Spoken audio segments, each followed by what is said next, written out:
The harsh wilderness of planet Arvin stretched before Lyrian's eyes, an endless expanse of violet Vidia mountain ranges, their jagged peaks piercing the amber sky. Standing on her stone balcony, carved into the mountainside, she inhaled deeply, savoring the crisp morning air. The golden sunlight bathed her azure skin in a warm glow, highlighting the subtle patterns of lighter blue that traced her forearms and cheekbones. Behind her, safely contained within her mountainside home's specialized habitat chamber, Asgar prowled restlessly. The massive Tyroid Phaladrax, with scales the color of midnight oceans and eyes like molten gold, sensed her anxiety. His 6 muscular limbs carried his serpentine body in a figure-8 pattern, the specialized appendages on his front limbs flexing with anticipation. I know, Lyrian, lion to her few friends, murmured, turning to face the reinforced transparent barrier that separated them. I don't want to leave you either. The Phaladrax's primary eyes narrowed, the secondary set along his elongated skull, remaining fixed on her movements. His throat sac expanded slightly, releasing a low rumble that vibrated through the barrier. Lion pressed her palm against the transparent surface, feeling the subtle vibration of his vocalization. As the foremost xenobiologist specializing in Arvin's apex predators, she had spent 3 years studying and bonding with Asgar. What had begun as a controlled research project had evolved into something much deeper, an attachment that defied scientific categorization. The holographic notification that hovered persistently at the edge of her vision reminded her of the impending council meeting. In 4 days, she would need to present her findings on Phaladrax behavior and neurological capacity. Her controversial theory that these creatures possessed complex communication systems and cultural behaviors had met with skepticism from the scientific community. This presentation was her opportunity to prove her research, assuming she could find someone to care for Asgar during her absence. Lion ran her slender fingers through her white hair, cut practically short to accommodate field research. The council meeting in Arvin's capital city would take at least 3 days, and Asgar couldn't be left alone for that long. Not without risking damage to her home, the specialized equipment, or worse. Asgar might escape and confirm the fears of the council that these creatures were too dangerous to study in proximity to settlements. She had spent weeks searching for a qualified caretaker, but Asgar's intimidating presence had scared away every potential candidate. Phaladraxes were feared throughout Arvin for good reason. Their powerful jaws could crush stone, their acidic saliva could melt through metal, and their territorial nature made them exceptionally aggressive toward strangers. With a resigned sigh, Lion activated her communication panel. It was time to try one last option before she would be forced to request a postponement of her presentation, a decision that would likely cost her the council's support for her research. 4 failed attempts later, Lion collapsed onto her couch, burying her face in her hands. The last caretaker, a burly Arvinian hunter who had boasted about his experience with dangerous creatures, had fled her home within minutes of meeting Asgar. The Phaladrax had merely displayed his intimidation posture, flaring his throat sac and extending his sensory spines. But it had been enough to send the man running. "What am I going to do with you?" she asked, looking up at Asgar, who had settled into a satisfied coil on his heated platform, clearly pleased with himself for chasing away another intruder. The sudden chime of her door alert startled her. She wasn't expecting anyone, and after the string of failed interviews, she wasn't in the mood for unexpected visitors. Nevertheless, she composed herself and activated the external camera. The screen displayed a human man standing at her entrance platform. He was tall, with olive skin and dark hair pulled back in a practical knot. His clothing was simple but functional, the standardized beige and green uniform of interplanetary field personnel, with various equipment attached to his utility belt. His expression was calm, almost bored, as he waited patiently. Curious, Lion activated the communication panel. "Can I help you?" The man looked up at the camera, His eyes were a striking hazel, alert but relaxed.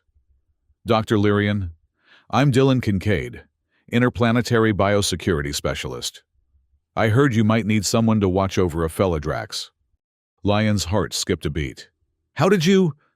Word travels fast when 4 local animal handlers flee from the same house in terror, he replied, with a hint of amusement. I have experience with dangerous species across 12 systems. I thought I might offer my services. Normally, Lion would have been skeptical of such a convenient appearance, but desperation overrode caution. She opened the entrance and met the human at the platform's edge. Up close, Dylan Kincaid was even more impressive, standing a full head taller than her. His body moved with the relaxed confidence of someone accustomed to danger. The subtle scars on his forearms, and a more prominent one that traced his jawline, spoke of past encounters with hostile wildlife. You understand that a thyroid Feladrax is not like other predatory species? Lion asked, studying his face for any sign of overconfidence or bravado. Asgar is not fully domesticated. He tolerates me after 3 years of careful bonding, but he's hostile toward strangers. Dylan nodded. I've read your preliminary papers on Feladrax behavior. Fascinating work. I believe your theory about their neural complexity has merit, though the Council seems reluctant to acknowledge it. He smiled slightly. As for danger, I've worked with Earther basilisks and Centaurian spine devils. I respect predators, but I don't fear them unnecessarily. His knowledge of her research surprised her. Few outside her specialized field had bothered to read her work, let alone form opinions on it. I should warn you that the previous caretakers had traditional approaches to animal handling. Dylan finished for her. Force, dominance, control. Those methods won't work with a creature of Asgar's intelligence. He gestured toward the entrance. May I meet him? Lion hesitated only briefly before leading him inside. As they approached the habitat chamber, she could sense Asgar's alertness. The Feladrax had detected the stranger's scent and was already positioning himself in full display posture. His massive body raised high, spines extended to their full length. Impressive, Dylan murmured, but not in fear. In genuine appreciation, Lion activated the informational display beside the chamber. Asgar is approximately 8 earthen years old, nearly full-grown for his species. He weighs roughly 400 kilograms and can move at speeds of 60 kilometers per hour in short bursts, primarily using his central limbs for propulsion, while the forward and rear limbs provide stability and direction. Dylan completed, his eyes never leaving the Feladrax. May I approach the barrier? Surprised by his knowledge, Lion nodded. Just move slowly. He interprets sudden movements as threats. Dylan stepped forward with measured calm, stopping 2 meters from the transparent barrier. Asgar's growl deepened, vibrating through the floor beneath their feet, his golden eyes fixed on the human with predatory focus. Instead of retreating, Dylan did something unexpected. He lowered his body slowly, not in submission, but to bring himself to eye level with the creature. Then he spoke, his voice low and melodic, in what sounded like a mixture of standard galactic and something else, words Lion didn't recognize, but with cadences that seemed to catch Asgar's attention. The Feladrax's primary eyes blinked, his head tilting slightly to one side. The threatening display didn't diminish, but something in his posture shifted, curiosity replacing pure aggression. "What are you saying to him?" Lion whispered, amazed by the subtle change in Asgar's behavior. "It's an old Earth language combined with Centaurian click patterns," Dylan explained quietly. "The specific words don't matter as much as the tonal variations. Predators with complex neural structures respond to musical patterns in vocalization. It interrupts their threat assessment." For nearly 20 minutes, Dylan continued his unusual communication, never moving closer, but never showing fear. Gradually, Asgar's display posture relaxed, though he remained watchful. "He's magnificent," Dylan said finally, straightening up slowly. Far more responsive than your paper suggested. How did you capture him? I didn't, Lion replied, still astonished by the interaction she had witnessed. I found him injured in a ravine as a juvenile. His hind leg had been crushed by a rock slide. I nursed him back to health, and by the time he had recovered, we had bonded, I suppose. He could have left, but he chose to stay. Dylan nodded thoughtfully. That explains the unusual level of trust. And you've been studying him ever since? Yes. My research focuses on their neural pathways and communication methods. I believe Phaladraxes have their own complex language system and social structures. But I haven't been able to document enough interactions between multiple specimens to prove it conclusively. And that's what your council presentation is about? Lion's eyes widened. How did you know about that? Dylan smiled. I make it a point to know the context of my assignments. Your presentation is in 4 days in the capital, and you need someone to care for Asgar while you're gone. He turned to face her fully. I can do that for you. Dr. Lyrian, 3 days with Asgar would also give me valuable experience with Phaladraxes that could help in my own work with interplanetary predator conservation. It seemed too perfect, almost suspiciously so. But as Lion looked back at Asgar, who was now watching Dylan with what appeared to be curiosity rather than hostility, she realized she had no better options. My presentation may run longer than expected, she warned. The council often extends questioning periods, especially for controversial topics. I have no pressing assignments for the next week, Dylan assured her. And I'll need at least a day of overlap with you here, to observe your routines with him and establish a baseline of trust before you leave. Lion took a deep breath. Very well, Specialist Kincaid, you're hired. The next morning, Lion awoke to find Dylan already awake and reviewing her research notes in the common area of her home. He sat cross-legged on the floor, surrounded by holographic displays of Phaladrax anatomical structures and behavioral observation logs. You've been busy, she remarked, preparing a morning beverage of steeped Arvinian herbs. Dylan looked up, his expression animated with interest. Your documentation is incredibly detailed. I'm particularly fascinated by your observations on their electromagnetic sensitivity.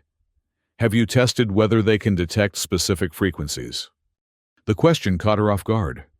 Most people focused on the Phaladrax's more obvious dangerous features, their strength, speed, or acidic secretions, rather than the subtle neural adaptations that made them unique. I've conducted preliminary tests, she replied, bringing him a cup of the steaming beverage. Asgar responds differently to various electromagnetic fields. I believe they use this sensitivity for navigation during the heavy magnetic storms that sweep through the Vidya mountain range. Dylan accepted the cup with a nod of thanks. That would explain their ability to hunt during conditions that confuse most other predators. Remarkable adaptation. They spent the morning discussing her research, with Dylan asking insightful questions that demonstrated genuine understanding of xenobiology. By midday, Lion found herself reconsidering her initial suspicion of his convenient appearance. His knowledge was too detailed, his questions too precise, to be merely pretending interest. It's time for Asgar's exercise period, she announced, rising from her seat. Would you like to observe? Dylan's eyes lit up. Absolutely. The rear of Lion's mountain home opened into a large enclosed canyon, a natural formation she had adapted with reinforced barriers to create a secure outdoor space for Asgar. The Phaladrax needed regular physical activity to maintain both physical and mental health, and the canyon provided enough space for him to run, climb, and practice hunting behaviors. As they entered the observation platform overlooking the canyon, Lion activated the release mechanism for Asgar's habitat chamber. The Phaladrax emerged cautiously, scenting the air before bounding into the open space with surprising grace for his size. He moves like liquid, Dylan murmured, watching as Asgar scaled a steep rock face with ease, his 6 limbs finding purchase on seemingly invisible holds. Phaladraxes evolved in this mountain range, Lion explained. Their anatomy is perfectly adapted to this terrain. In the wild, they use these climbing abilities to ambush prey from above.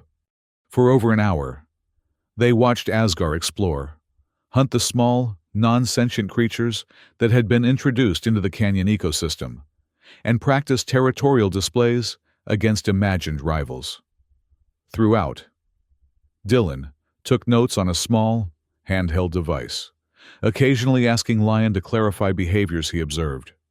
"He's displaying signs of boredom," Dylan noted, as Asgar began a repetitive pacing pattern along one section of the barrier. Lion nodded. "I've observed that too. In the wild, Phaladraxes range over territories of approximately 50 square kilometers. This enclosure, while large by research standards, is still confining for him." "Have you tried environmental enrichment, variable feeding schedules, scent puzzles, simulated hunting challenges?" "Some," Lion admitted. "But my resources are limited. The Council funds my research because they want to understand Phaladraxes better, primarily to develop more effective ways to keep them away from settlements.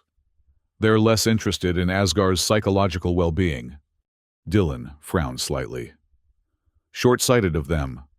The best way to manage any species is to understand their needs and natural behaviors. Bored predators become unpredictable predators." "My thoughts exactly," Lion replied, feeling a growing appreciation for the human's perspective. They spent the remainder of the day establishing a routine. Dylan observed how Lion prepared Asgar's meals, a complex mixture of proteins and minerals specific to his dietary needs, and the security protocols for the habitat chamber. By evening, Dylan had even succeeded in feeding Asgar by hand through a specialized feeding port, an accomplishment that had taken Lion months to achieve.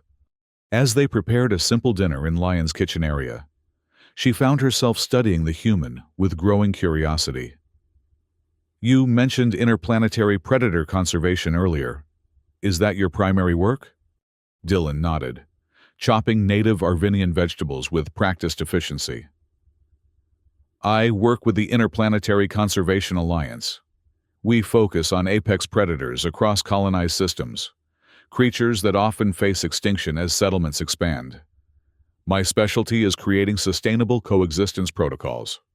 "That's not what I expected from a biosecurity specialist," Lion admitted. "That title usually implies someone who contains or eliminates biological threats." Dylan smiled ruefully. "The Alliance has found that biosecurity specialist gets us better access to restricted areas than conservation advocate. Political realities." He added the vegetables to the simmering pot. "But my work is indeed about security, ecological security. Remove apex predators from any environment, and the entire ecosystem collapses eventually." "Is that why you offered to help me? Professional interest?" "Partially," he acknowledged. "Phaladraxes are one of the few remaining megapredators that haven't been extensively studied. But also," he paused, stirring the pot thoughtfully, "your research approach is unique. Most xenobiologists study dangerous species from a safe distance, with barriers, sedation, and control mechanisms. You've established a genuine relationship with Asgar.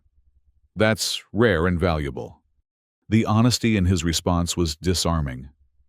Lion found herself sharing more about her unconventional research methods over dinner, how she had been criticized by colleagues for becoming too attached to her subject, how her theories about Phaladrax intelligence had been dismissed as anthropomorphization. "Intelligence manifests differently across species," Dylan agreed. As they finished their meal, "Humans made that mistake for centuries on Earth, measuring animal intelligence by human standards. We nearly lost several brilliant species because we couldn't recognize their cognitive patterns as valid forms of intelligence." The evening passed in comfortable conversation until Lion reluctantly announced that she needed to prepare for her journey. She would depart the following afternoon, earlier than originally planned, to allow extra time for travel and final preparation of her presentation materials.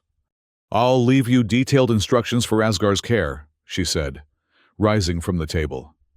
"His feeding schedule, enrichment activities, security protocols, and emergency procedures," Dylan added with a knowing smile.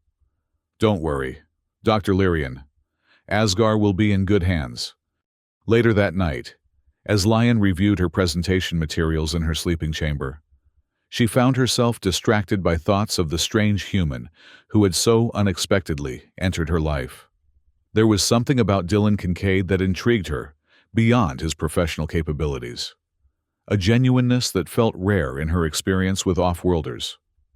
Most interplanetary visitors to Arvin came with agendas, viewing the planet and its unique biology as resources to be studied, exploited, or controlled. Dylan seemed different. His respect for Asgar felt authentic, his interest in her research sincere. Perhaps, she thought as she finally drifted to sleep, she had found not just a temporary caretaker, but a genuine ally in her work. The next morning passed in a flurry of activity, as Lion prepared for her departure. She packed her research materials, prepared a week's worth of Asgar's specialized food, and conducted a final review of security systems with Dylan. "The habitat chamber has independent power systems," she explained, showing him the control panels. "If the main power fails, these backup generators will maintain the barrier integrity for approximately 72 hours. Dylan nodded, absorbing the information with focused attention. "And if he becomes agitated or displays unusual behavior, the observation system will alert you," Lion replied, indicating a small device she had synchronized to his personal communicator. "It monitors his vital signs and movement patterns. Any significant deviation from baseline will trigger a notification." They had spent the morning with Asgar, allowing the Feladrax to become more accustomed to Dylan's presence. To Lion's amazement, Asgar had shown none of the territorial aggression he had displayed toward previous visitors. He remained cautious, certainly, but his posture was curious rather than threatening when Dylan approached the barrier. "He's accepting you much faster than I anticipated," Lion remarked as they completed their final preparations. "Animals sense intention," Dylan replied simply. "I'm not here to control or dominate him. He understands that at some level." As the time for her departure approached, Lion found herself experiencing unexpected reluctance. She had left Asgar before for short periods, but never with someone else caring for him. The thought caused a tightness in her chest that surprised her. "I'll send regular updates," Dylan assured her, seeming to sense her anxiety. "And you can check the observation feeds from the capital at any time." Lion nodded, gathering her travel case. "Thank you, Specialist Kincaid. I appreciate your help more than I can express." "Dylan," he corrected with a smile. "And it's my pleasure. Dr. Lyrian, your work deserves to be presented to the Council. It could change how Arvinians relate to Feladraxes." "Lion," she replied. "My colleagues call me Lion." With a final check of her belongings and one last look at Asgar, who watched her departure with golden eyes that seemed to understand more than most would credit, Lion boarded the transport vehicle that would take her to the capital. As the vehicle navigated the winding mountain paths, Lion found her thoughts split between the presentation she would soon deliver and the strange human she had left in charge of her home and her precious Feladrax. Something told her that both would prove to be turning points in her life and work. The council chamber in Arvin's capital city was imposing by design. A vast, circular room with tiered seating that rose steeply around a central presentation platform. Illuminated by diffused light from the crystal ceiling, the space was meant to intimidate those who stood at its center, forcing them to look up at the council members who would judge their words. Lion stood straight-backed on the platform, her azure skin contrasting with the formal white research attire she had chosen for the occasion. Around her, holographic displays showed selected data from her research, neural scans of Asgar's brain activity, comparative analyses with other predatory species, and recorded observations of complex behaviors that suggested intelligence beyond mere instinct. "So you contend, Dr. Lyrian," Counselor Vex stated, his tone carrying the weight of skepticism, "that these creatures, these Feladraxes that have been responsible for 23 deaths in frontier settlements over the past decade, possess a level of intelligence comparable to early-stage sentient development." "I do, Counselor," Lion replied firmly. "My research demonstrates neural complexity in the prefrontal cortex region that exceeds that of many species we already classify as proto-sentient. Feladraxes exhibit problem-solving abilities, long-term memory, emotional responses, and rudimentary symbolic communication." "Symbolic communication?" Another counselor, an elderly Arvinian with traditional facial markings, leaned forward. "You claim these predators can communicate with symbols?" Lion activated one of her holographic displays, showing footage of Asgar arranging stones in distinctive patterns before and after feeding times. "This behavior is consistent and purposeful.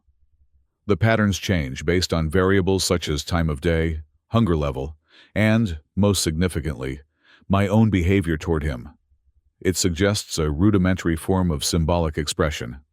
For nearly 3 hours, Lion presented her evidence, answered increasingly pointed questions, and defended her methodology against criticism. Some council members seemed intrigued by her findings, while others remained visibly skeptical, particularly about her close relationship with her research subject. "Your approach lacks scientific distance, Dr. Lyrian," remarked Counselor Dorn, a severe-looking Arvinian with traditional military implants visible at his temples. "By forming a bond with this creature, you have potentially compromised your objectivity."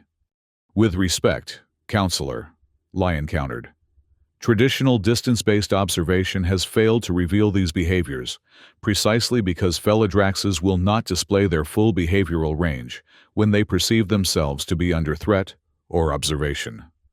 My approach has uncovered aspects of their biology and behavior that would otherwise remain hidden." The debate continued, with Lion holding her ground against increasingly hostile questioning.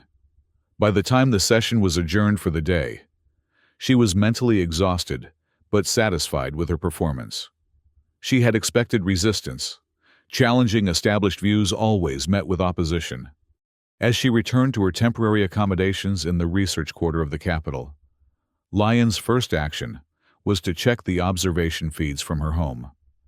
The system showed Asgar sleeping peacefully in his habitat chamber, with all vital signs normal.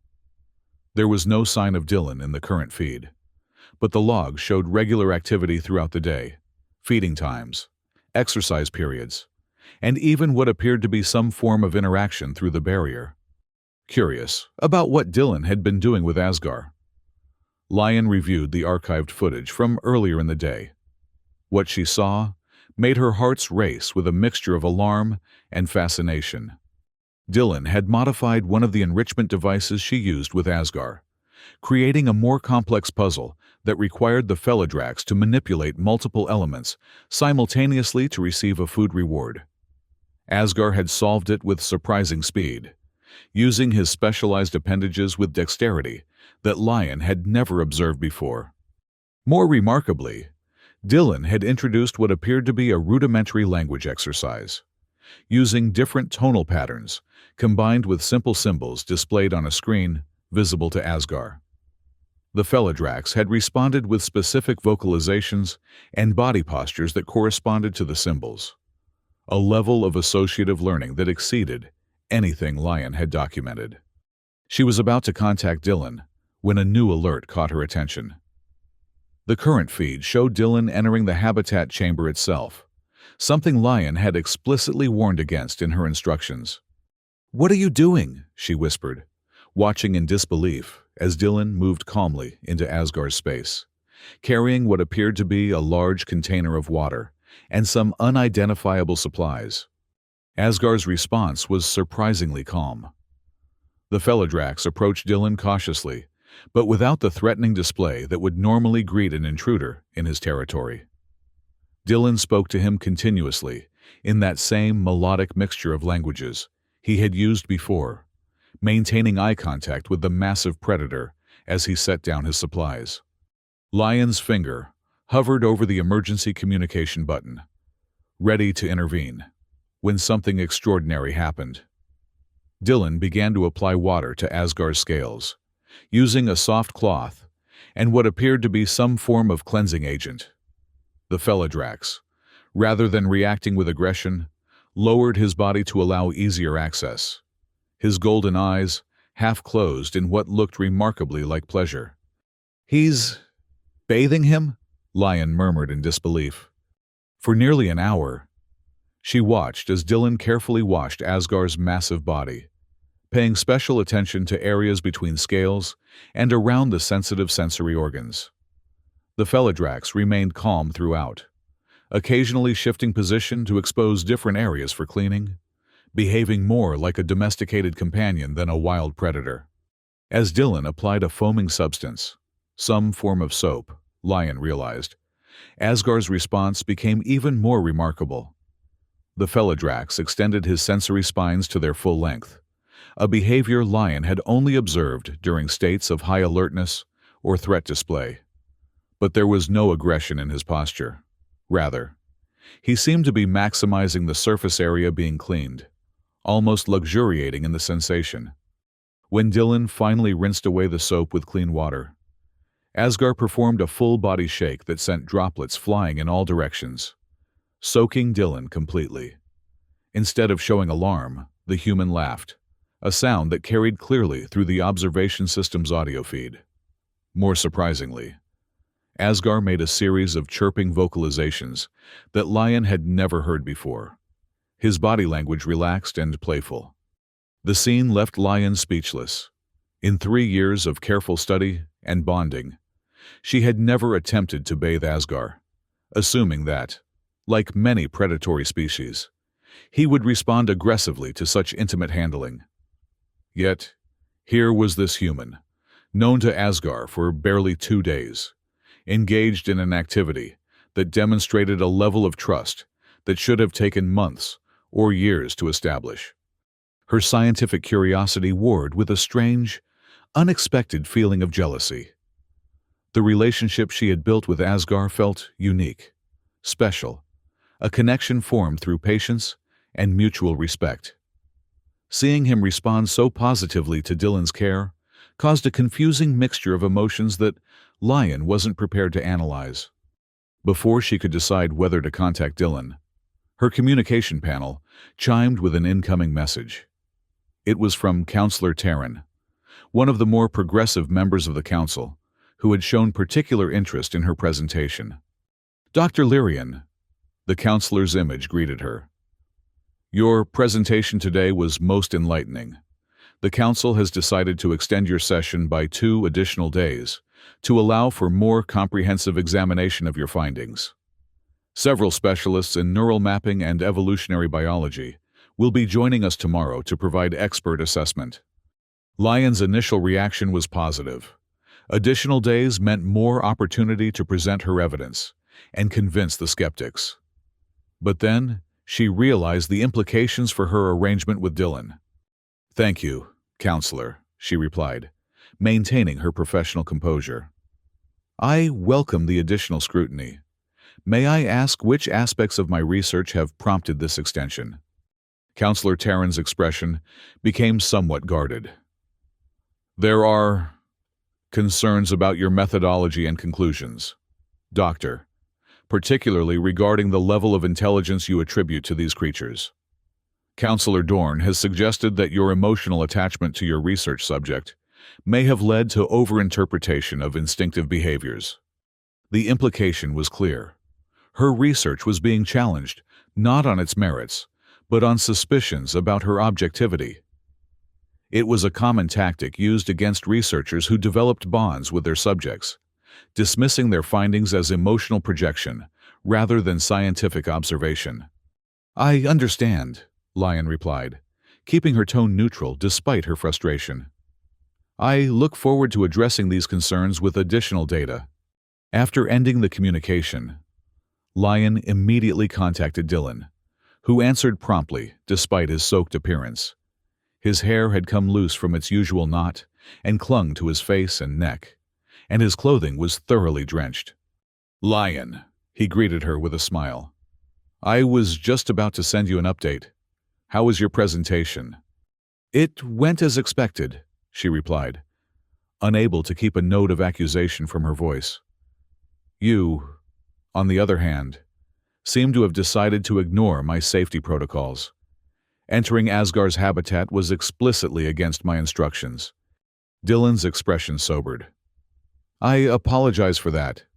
It wasn't a decision I made lightly, but Asgar's behavior indicated readiness for a direct interaction, and I saw an opportunity to test his response to grooming behaviors."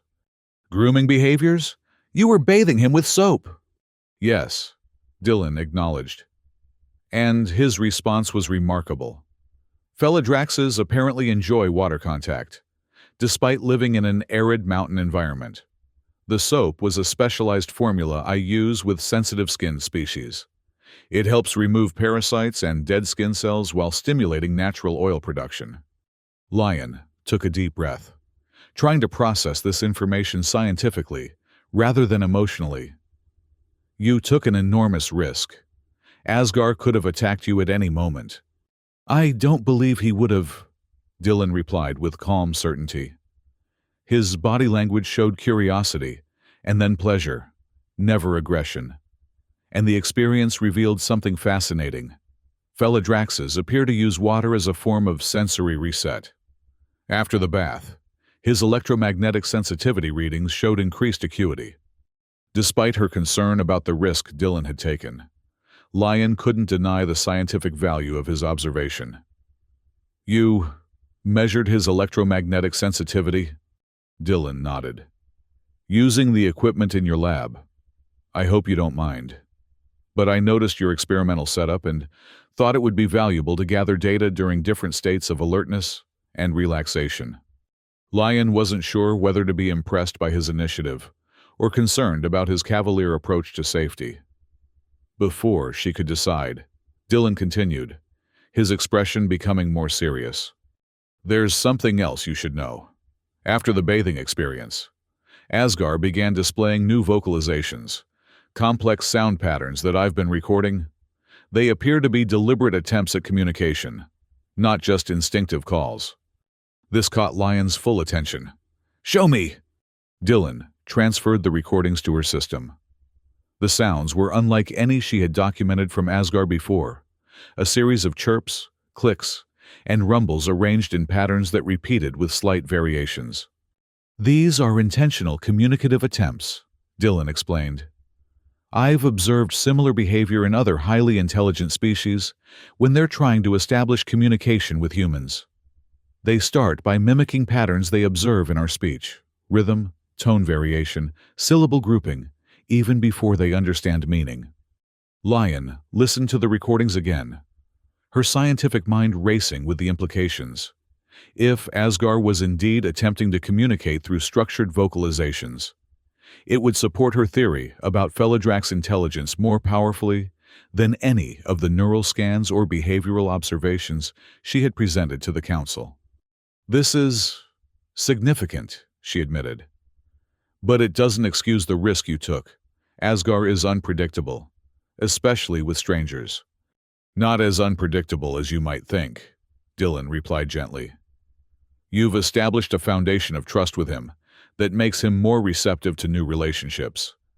He sees you as his family group, and by extension, he's willing to extend provisional acceptance to those you accept." The concept struck Lyon as both plausible and somewhat disturbing in its implications for her research. Had she been unconsciously treating Asgar as a family member rather than a research subject? Had that emotional connection influenced her scientific observations? "I need to think about this," she said finally. "And I should inform you that my presentation has been extended. The council wants 2 more days of questioning with additional experts present. Can you stay with Asgar for the extra time?" "Of course," Dylan assured her. Take whatever time you need. Asgar and I are getting along well, as you can see." His smile returned. "Though I may need to borrow some dry clothes." Despite her lingering concerns, Lion found herself smiling in return. "There should be some research coveralls in the storage room that might fit you. And Dylan, please be careful. Even with this apparent breakthrough, Asgar is still a powerful predator." "I understand," he replied. "I respect what he is. That's the foundation of our connection." After ending the communication, Lion spent hours reviewing the new data Dylan had collected, comparing it with her own observations, and preparing for the extended council session. The recordings of Asgar's new vocalizations were particularly compelling, clear evidence of complex communication attempts that went beyond instinctive calls. As she finally prepared for sleep, Lion found herself wondering about Dylan Kincaid, his unusual approach to dangerous species, his evident expertise, and the ease with which he had connected with Asgar. There was more to the human than she had initially assumed, and she found herself both professionally intrigued and personally curious about him in a way that was unfamiliar and somewhat unsettling. The next 2 days of council presentations were grueling. With additional experts present, the questioning became more technical and pointed. Lion defended her research with unwavering confidence, presenting the new vocalization data that Dylan had collected as further evidence of Feladrak's intelligence. "These structured sound patterns demonstrate intentional communication," she explained to the assembled council. "They represent a level of neural processing and social awareness that goes far beyond instinctive responses." The experts offered mixed assessments, some acknowledging the significance of the findings, others suggesting alternative explanations that minimize the implication of advanced intelligence. Throughout, Counselor Dorn remained visibly skeptical.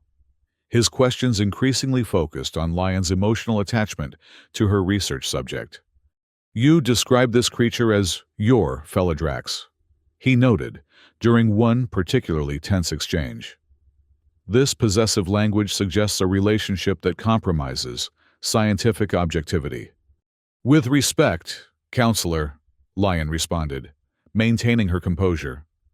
"Long-term observation of a single subject allows for documentation of subtle behavioral changes that would be missed in traditional distance-based studies. My relationship with Asgar has been the methodological key to these discoveries, not a compromise of them." By the final day, Lion was exhausted, but satisfied with her defense. She had presented her evidence thoroughly, responded to all challenges with well-reasoned arguments, and even gained visible support from several council members, including Councillor Taryn, who had begun asking questions that highlighted the potential benefits of her research approach. As she prepared to return to her mountain home, Lion received an unexpected message from Dylan. The content sent a chill through her body. "Inspector Dorn is here with a security team. They're demanding access to Asgar for independent assessment. I've invoked your research autonomy rights, but they're insistent. Return as soon as possible." Councillor Dorn's name in the message was particularly alarming. The council member had left the final session early, offering no explanation for his departure. Now it appeared he had sent an inspector, likely a relative given the shared name, to investigate her research facility directly.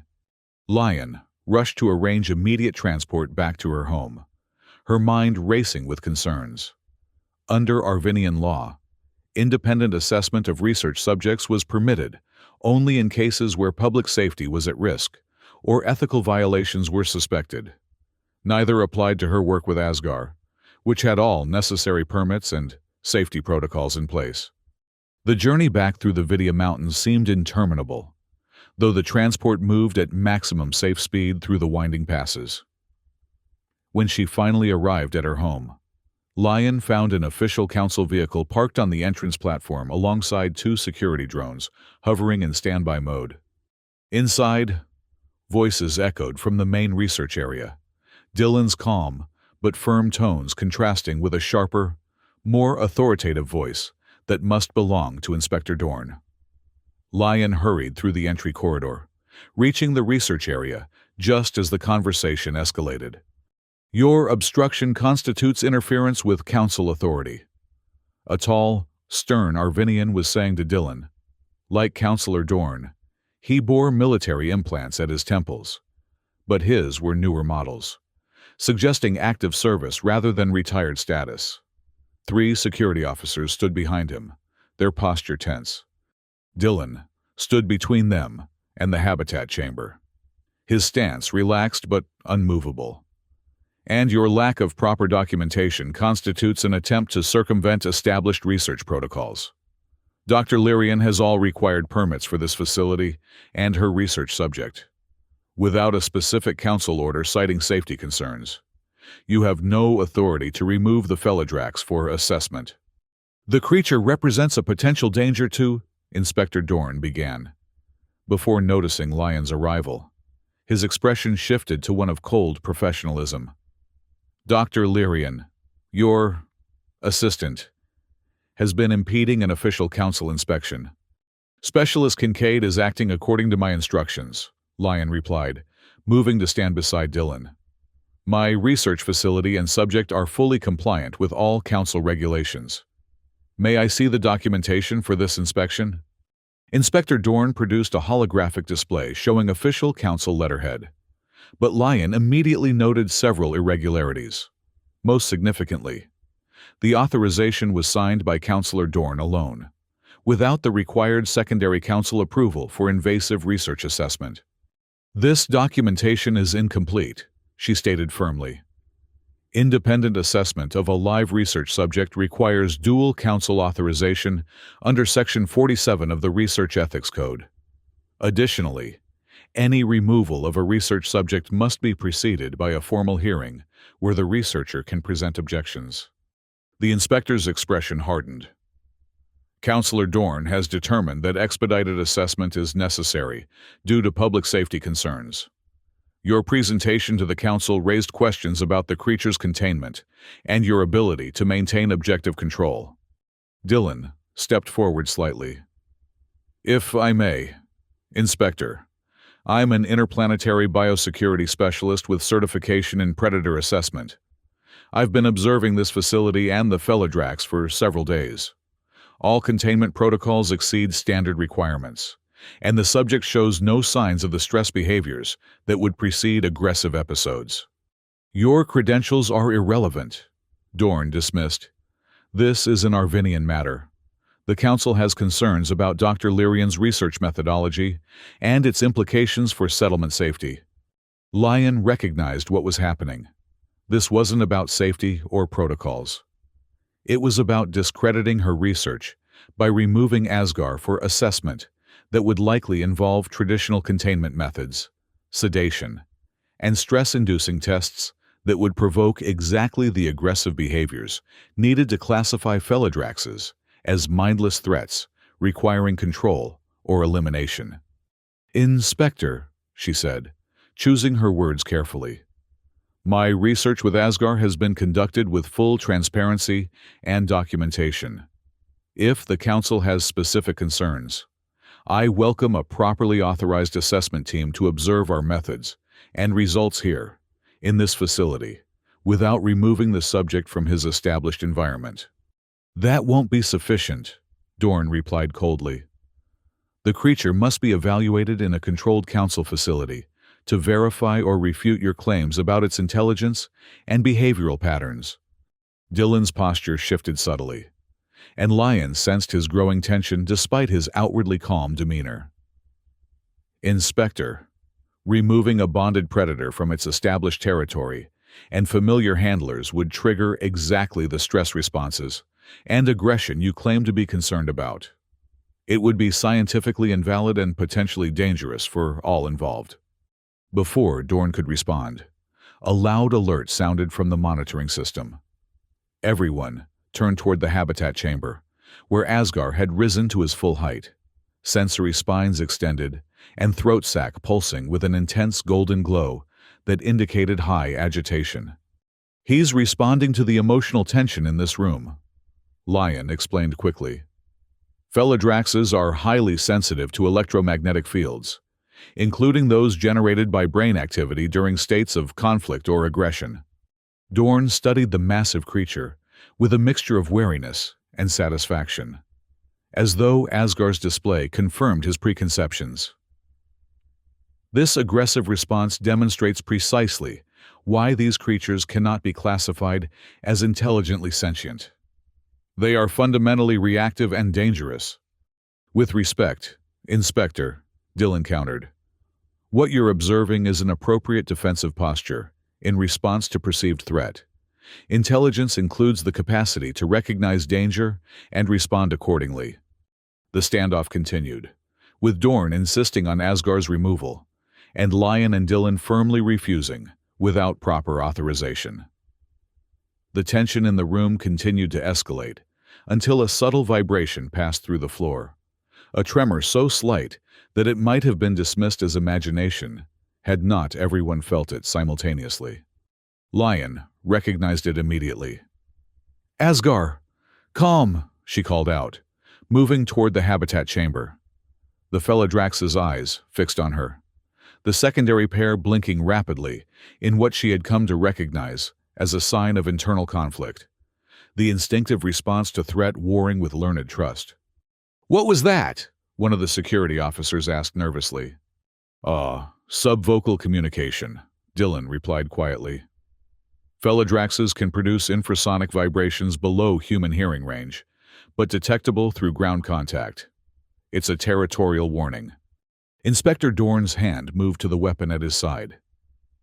"If the creature becomes aggressive, we are authorized to use necessary force." "That won't be necessary," Lion assured him quickly, keeping her voice calm and even. "Asgar is responding to the heightened emotions in this confrontation. If everyone remains calm." Another vibration passed through the floor, stronger this time. But something was different about this one. The pattern was more complex, almost like a coded sequence, rather than a simple warning. Lion had never felt anything like it from Asgar before. Dylan seemed to recognize something in the vibration pattern. His eyes widened slightly, and he glanced toward the large observation window that overlooked the canyon enclosure behind the facility. "Inspector," he said carefully, "I strongly suggest you reconsider your approach. This situation can be resolved peacefully, but forcing the issue could have unintended consequences." Dorn's expression hardened. "Are you threatening council authority, Specialist Kincaid?" "Not at all," Dylan replied. "I'm simply pointing out that your current approach is escalating tension unnecessarily. There are protocols for disputed research assessments that would satisfy your concerns while protecting the validity of Dr. Lyrian's work." As they argued, Lion noticed something strange through the observation window. Movement in the canyon where there should have been none. Shadows shifting among the rock formations, too large and too purposeful to be the small prey animals that inhabited the enclosure. Before she could process what she was seeing, Asgar released a vocalization unlike any she had documented before, a complex series of clicks, rumbles, and high-pitched whistles that resonated through the facility. The pattern was deliberate, structured, almost like language, Dylan murmured, seemingly to himself. Inspector Dorn lost patience. "This has gone on long enough. Officers, prepare to sedate the creature for transport." He produced an official-looking document from his uniform. "This authorizes emergency containment procedures under Council Security Statute 15. As the officers moved to retrieve sedation equipment from their vehicle, a loud impact against the observation window caused everyone to freeze. Lion turned toward the sound and gasped at what she saw.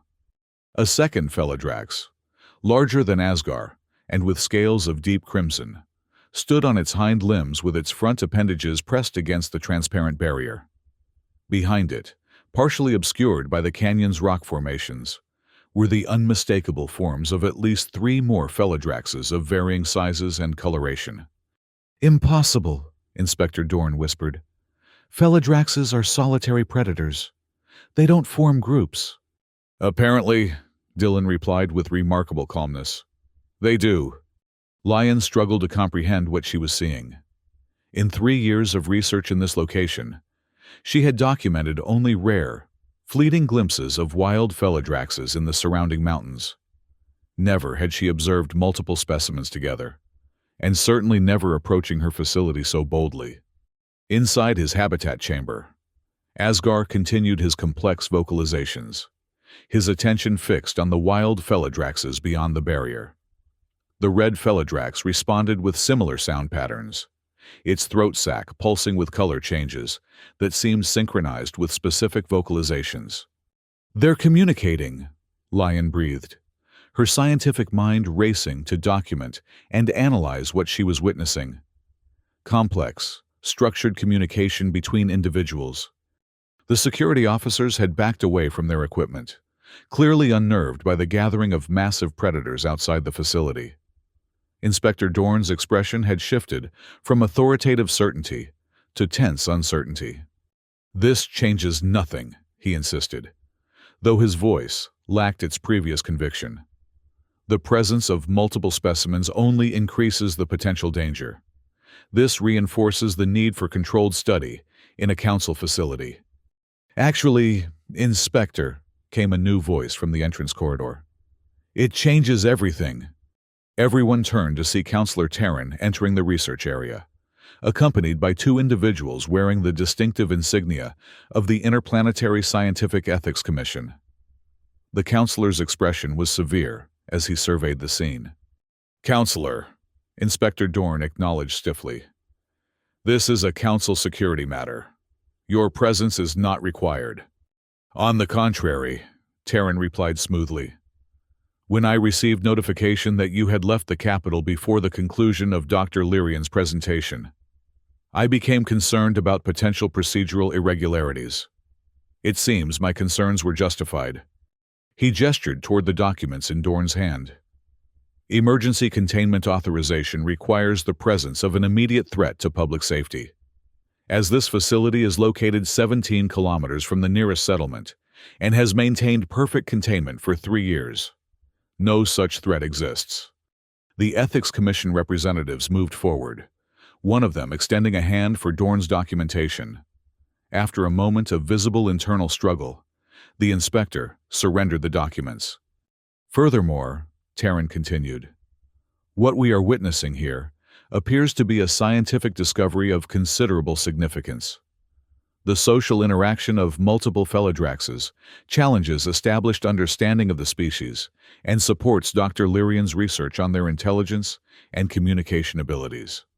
Outside the observation window, the gathering of Phaladraxes had grown. At least 7 distinct individuals were now visible, ranging from a juvenile, no larger than a small earthen wolf, to the massive red specimen that appeared to be the group's leader. They maintained a respectful distance from each other, not huddled together like social herd animals, but positioned in what appeared to be a deliberate formation, with clear awareness of each individual's place. Asgar's vocalizations had shifted to a new pattern, and to Lion's amazement, the assembled Phaladraxes began to move in synchronized motions, circling, crossing paths, and changing positions in what could only be described as a coordinated display. They're demonstrating social cooperation, Dylan observed quietly, showing us that they can coordinate actions across multiple individuals, a key indicator of cultural transmission and shared communication systems. Counselor Terran turned to the Ethics Commission representatives. Document everything. This may represent a classification-changing discovery. Inspector Dorn's authority had effectively been superseded, but he made one final attempt to assert control. Counselor Dorn will not accept this interference with security protocols. These creatures have been responsible for human deaths. In situations where humans encroached on their territories or threatened them directly, Terran countered, which is precisely why Dr. Lyrian's research on communication and coexistence is so valuable. If we can understand and communicate with Phaladraxes, we can establish boundaries that both species can respect. The confrontation ended with Inspector Dorn and his security team departing under the watchful eyes of the Ethics Commission representatives. Counselor Taryn remained behind to discuss the implications of what they had witnessed with Lion and Dylan. "The timing of this gathering is remarkable," Taryn noted, watching as the wild Feladraxes continued their coordinated movements in the canyon. Almost as though they understood that their cousin was under threat. "They may have," Dylan suggested. "The infrasonic communications that Feladraxes produce can travel for kilometers through ground contact. Asgar's distress signals could have reached wild Feladraxes in the surrounding mountains." Lion was still processing the implications. But this level of coordinated response suggests not just communication, but social bonds and protective behaviors that have never been documented in this species. It completely transforms our understanding of Feladrax society, and significantly strengthens your case for their reclassification as proto-sentient. Taryn agreed. "I believe the Council will need to reassess its approach to Feladrax territories in light of this evidence." As they continued their discussion, the wild Feladraxes gradually dispersed, returning to the deeper reaches of the canyon and the mountains beyond. Only the large red individual remained, maintaining eye contact with Asgar through the barrier for several minutes, before finally turning away with what seemed like deliberate slowness. Not retreat, but a dignified departure. "I believe," Dylan said thoughtfully, "we've just been granted an audience with the local Feladrax community leader, and having delivered their message, they're now returning to their territories." Lion could barely contain her scientific excitement. "We need to document everything, analyze the vocalization patterns, map the coordinated movements. This represents a completely new understanding of Feladrax social structures." Counselor Taryn nodded. "I'll ensure you have the resources you need, Dr. Lyrian, and I'll handle Counselor Dorn's objections personally." He turned to Dylan with newfound respect. "Your insights were invaluable. Specialist Kincaid, the Interplanetary Conservation Alliance has found an excellent representative in you." After Taryn and the Ethics Commission representatives had departed, promising to return the next day to begin formal documentation of the discovery, Lion finally had a moment alone with Dylan and Asgar. The Feladrax had calmed considerably. His posture relaxed as he watched them from his habitat chamber. "You knew," Lion said to Dylan, not accusingly, but with dawning realization. "You suspected that Feladraxes had complex social structures. That's why you were so confident in your approach with Asgar." Dylan smiled slightly. "I had a theory, based on similar patterns I've observed in other species that were incorrectly classified as solitary predators. But I had no evidence until today, just instinct and experience." "And the bathing," Lion continued, pieces falling into place. "That wasn't just about cleanliness or bonding. You were testing his response to water." "Yes," Dylan acknowledged. "Many apex predators that are highly sensitive to electromagnetic fields use water immersion as a way to temporarily reset their sensory systems when they become overloaded. I suspected Feladraxes might have similar adaptations, especially given the electrical storms common in these mountains." Lion shook her head in amazement. "In 3 years of research, I never considered—" She paused, looking at Dylan with new appreciation. "Your approach to understanding predators is unlike anything I've encountered in academic xenobiology." "That's because I don't study them to control or contain them," Dylan replied simply. "I study them to find ways for us to coexist. That requires understanding them on their terms, not just ours."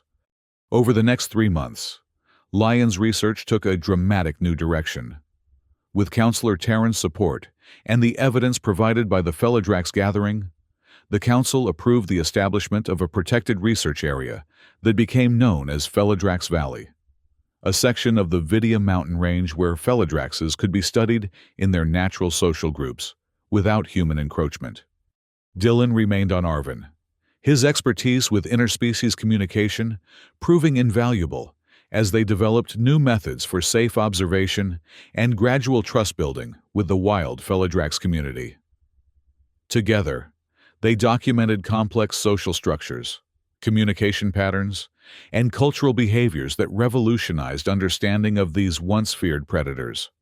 Asgar, no longer confined to the habitat chamber, became their ambassador to the wild Feladraxes, a bridge between species that facilitated peaceful interaction and study. His unusual upbringing with Lion had given him unique perspectives on both worlds, making him ideally suited to the role. The relationship between Lion and Dylan evolved as well, from cautious professional respect to deep personal connection. Their shared passion for understanding and protecting intelligent species created a bond that transcended their different backgrounds and approaches. Where Lion brought methodical scientific rigor, Dylan contributed intuitive understanding and practical experience, complementary strengths that made their research partnership extraordinarily effective. On a clear evening 3 months after the confrontation with Inspector Dorn, they stood together on the observation platform overlooking Feladrax Valley. Below them, Asgar moved freely among a small group of wild Feladraxes, engaging in the complex social rituals they had begun to document and understand. The golden sunset painted the violet mountains with warm light, transforming the once forbidding landscape into something beautiful and full of promise. "The council approved our full proposal," Lion announced, turning to Dylan with eyes bright with triumph. "Feladrax Valley is now officially designated as a protected region with research privileges and conservation status. I've been appointed lead researcher, with a team of xenobiologists under my supervision." Dylan smiled, his expression warm with pride and affection. "You deserve it. Your work has transformed how Arvin sees these magnificent creatures." "Our work," Lion corrected, taking his hand in hers. The gesture, once so foreign to her professional demeanor, now felt natural and right. "They've also approved your position as interplanetary liaison and cultural communication specialist. It seems the council values your unorthodox approaches after all." In the valley below, Asgar raised his head toward them, his golden eyes reflecting the setting sun. He released a short series of vocalizations that they had learned to recognize as a greeting, acknowledgement of family across species boundaries. Lion and Dylan responded with the tonal pattern they had developed, a simple phrase that approximated the Feladrax concept for peaceful coexistence. As darkness settled over the mountains, they remained together, watching the Feladraxes move through their territory with grace and purpose. What had begun with a desperate need for a caretaker had evolved into something neither of them could have anticipated, a partnership that crossed planetary boundaries, a discovery that changed scientific understanding, and a connection that promised to grow deeper with each passing day. In the soft Arvinian twilight, with Asgar contentedly prowling his expanded territory below, Lion reflected on how a single, unexpected encounter, a human who wasn't afraid of her ferocious pet, had transformed everything she thought she knew about her research, her planet's dominant predators, and her own capacity for connection across the boundaries of species and worlds.